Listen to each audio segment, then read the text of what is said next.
কি পশ্চিমবঙ্গবাসী কেমন চুতিয়া হলেন? Sorry for my bad language, কিন্তু বাঙালি আর চুতিয়া হয়ে গেল। কিরমভাবে বিজেপির তৃণমূলীকরণ হলো, ভালো লাগলো? হুম, সব যে চোর তোলামুলিগুলোকে সরাবার জন্য সবাই মিলে বিজেপিকে ভোট দেওয়ালো। আমিও দিয়েছি বিজেপিকে, কারণ তৃণমূলকে চাই না, তৃণমূলের ওই চোর দুর্নীতিবাজগুলোকে চাই না, তার জন্য বিজেপিকে ভোট দিলাম। কিরাম চুতিয়া হলাম, আমিও হলাম, আপনারাও হলেন। কি হবে? ওই তোলামুলি চোরগুলো তারা নাকি এনডিএতে ঢুকলো।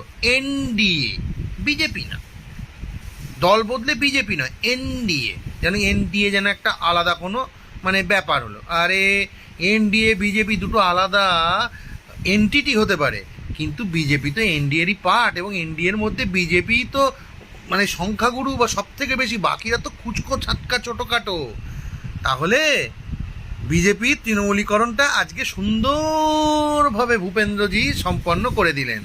বাহ, দারুণ! এবার আমরা বাঙালিরা কি করব? পশ্চিমবঙ্গবাসী ঊর্ধ্ববাহু হয়ে নাচবো, আর আমরা এই তৃণমূলী আবার এই নেতাগুলোকেই নেতা ভাববো। বিজেপি তো কি হয়েছে, এনডিএ তাতে কি হয়েছে, নেতা তো আহা, কি আনন্দের খবর!